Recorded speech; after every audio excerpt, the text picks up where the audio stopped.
అల్లాహ్ సుబ్హానహు వ తఆలా స్పష్టంగా ఈ విధంగా తెలియజేయడం జరిగింది. ఉపవాసాలు ప్రతి ముస్లిం స్త్రీ పురుషులపై విధిగా చేయడం జరిగింది. కానీ కొన్ని అనివార్య కారణాల వల్ల ఉపవాసం ఉండలేము అనేటటువంటి పరిస్థితి ఉన్నటువంటి కొంతమందికి అల్లాహ్ సుబ్హానహు వ తఆలా శాశ్వతంగా మినహాయింపు ఇవ్వటం జరిగింది. వారు ఆ యొక్క ఉపవాసాలు బదులు పరిహారం చెల్లించినట్లయితే సరిపోతుంది. వారు ఎవరయ్యా అంటే అనారోగ్య సమస్యతో బాధపడుతూ ఉన్నవారు. వారు ఇంకా కోలుకోలేరు. వారి యొక్క అనారోగ్యం తీవ్రంగా ఉండటం వల్ల వారు అసలు ఉపవాసాలే ఉండలేనటువంటి పరిస్థితి దాపురిస్తుంది. అలాంటి వారు ఆ యొక్క ఉపవాసాలు బదులు పరిహారం చెల్లించాలి. అలాగే వృద్ధులు, చాలా ముసలితనం వచ్చి ఈ ముసలితనంలో ఉపవాసం ఉండటం వల్ల ఏదైనా నష్టం చేకూరుతుంది, ఏదైనా ప్రాణహాని వస్తుంది అనేటటువంటి భయం ఉన్న వారు కూడా ఉపవాసాన్ని విడిచిపెట్టేటటువంటి అవకాశం ఉంది. ఇలా వృద్ధులు కానీ అనారోగ్య సమస్యతో బాధపడుతున్నటువంటి వారు కానీ వారు ఎప్పటికీ మేము ఉపవాసం ఉండలేము అని భావించినట్లయితే వారికి ఉపవాసము మినహాయింపు ఉంది.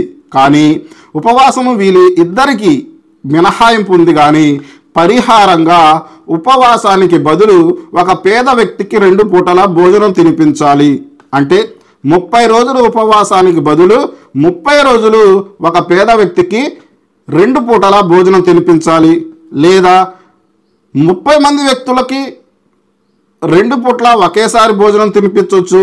ఎవరి వారి సవలతకు తగ్గట్టుగా ఉపవాసానికి బదులు ఉపవాసం మేము అసలు ఉండలేము అని భావించేవారు వారు పరిహారం చెల్లించాలి అని చెప్పి అల్లాహ్ సుబ్హానహు వ తఆలా స్పష్టంగా ఖురాన్లో తెలియజేయడం జరిగింది. కాబట్టి ఉపవాసం మేము ఉండలేము అని భావించినట్లయితే మీరు ఒక రోజుకి ఒక మనిషికి 2 పూటల భోజనం తినిపిస్తే సరిపోతుంది అని కూడా తెలియజెప్పడం జరిగింది. భోజనానికి బదులు డబ్బులు ఇవ్వటం మాత్రము చేయకూడదు. ఖచ్చితంగా భోజనమే తినిపించాలి. కాబట్టి అల్లాహ్ సుబ్హానహు వ తఆలా మిమ్మల్ని కష్టపెట్టదలుచుకోవటం లేదు అని చెప్పి అల్లాహ్ సుబ్హానహు వ తఆలా ఖురాన్లోనే స్పష్టంగా తెలియజేయడం జరిగింది. ఉపవాసాలు ఎందుకు ఉండమంటున్నాడయ్యా అంటే యా అయ్యుహల్లజీన ఆమను కుతిబ అలైకుముస్ సియామ కమా కుతిబ అలల్ లజీన మిన్ కబలికుం లఅల్లకుం తత్తకూన్. ఓ విశ్వసించిన ప్రజలారా, ఉపవాసం మీపై విధిగా చేయబడింది. ఏ విధంగా అయితే గత పూర్వపు ప్రజలు కూడా ఉపవాసం ఉండారో.